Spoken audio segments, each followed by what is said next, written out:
Assalamualaikum warahmatullahi wabarakatuh. Salam sejahtera untuk kita semua. Om Swastiastu, Namo Buddhaya. Perkenalkan, nama saya Erika Putri, NIM 181710201044 dari kelas Teknik Pertanian B, Fakultas Teknologi Pertanian, Universitas Jember. Di sini saya akan mempresentasikan hasil studi kasus analisis penggantian atau replacement alat dan mesin produksi pada usaha persewaan traktor tangan di Desa Sumberkalong, Kecamatan Kalisat. Analisis penggantian atau replacement.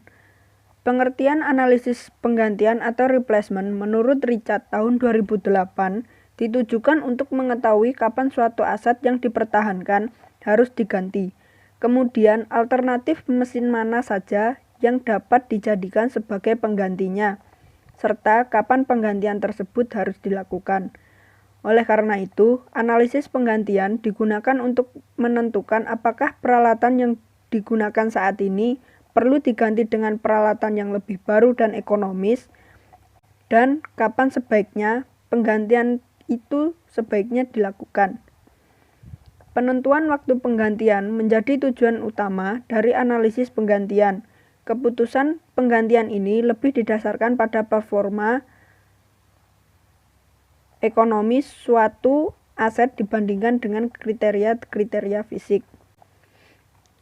Menurut Syarifuddin dan Abidin tahun 2014, setiap peralatan yang digunakan dalam aktivitas sehari-hari memiliki keterbatasan umur atau masa pakai, sehingga apabila alat yang serupa masih dibutuhkan pada akhir masa pakainya, maka diperlukan proses penggantian dengan alat serupa yang baru. Kebijakan untuk menentukan kapan suatu alat harus diganti tidak cukup hanya dilihat dari kondisi fisik alat tersebut.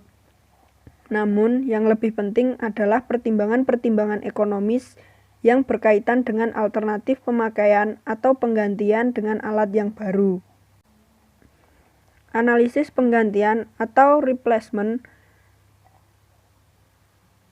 menggunakan metode umur ekonomis aset. Berikut merupakan tabel analisis biaya mesin traktor tangan pada kegiatan usaha persewaan traktor tangan di Desa Sumberkalong, Kecamatan Kalisat.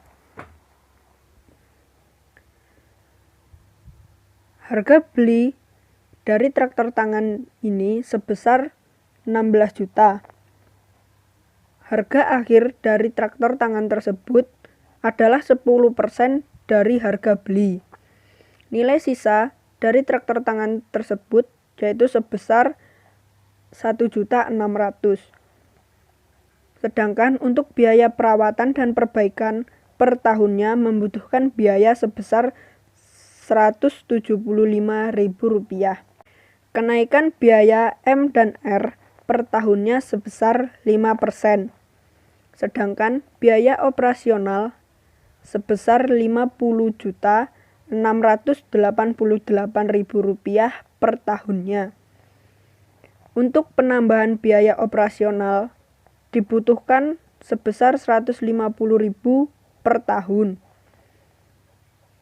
Dan umur ekonomis dari alat dan mesin traktor tangan ini adalah 10 tahun dengan tingkat suku bunga sebesar 12%. Berdasarkan tabel hasil perhitungan, dapat diketahui pada tahun ke-6 biaya total EUAC merupakan paling terendah dari tahun sebelum dan sesudahnya, yaitu sebesar Rp56.346.338. Ini merupakan grafik biaya penggantian atau replacement alat dan mesin traktor tangan di Desa Sumberkalong. Berdasarkan grafik di atas, dapat diketahui biaya EUAC investasi ditunjukkan dengan garis yang menurun. Hal ini terjadi karena pada tahun pertama, biaya investasi tersebut sebesar Rp17.920.000 dan pada tahun kedua menurun menjadi Rp9.467.170 dan akan terus menurun setiap tahunnya. Sedangkan untuk biaya EUAC M dan R ditunjukkan dengan garis grafik yang meningkat. Hal ini terjadi karena pada tahun pertama biaya M dan R sebesar Rp0 dan pada tahun kedua meningkat sebesar Rp146.484 dan akan terus meningkat setiap tahunnya. Untuk biaya EUAC operating ditunjukkan dengan garis grafik yang meningkat. Hal ini terjadi disebabkan karena pada tahun pertama biaya operating sebesar Rp50.688.000 dan pada tahun kedua sebesar Rp50.758.755 dan akan terus meningkat setiap tahunnya. Untuk biaya total EUAC ditunjukkan dengan garis grafik yang menurun. Hal ini disebabkan karena pada tahun pertama total EUAC sebesar Rp68.608.000 dan pada tahun kedua menurun menjadi Rp60.372.409 dan akan terus menurun pada setiap tahunnya. Sekian presentasi dari saya mengenai analisis penggantian alat dan mesin produksi pada usaha persewaan traktor tangan di Desa Sumberkalong, Kecamatan Kalisat. Terima kasih.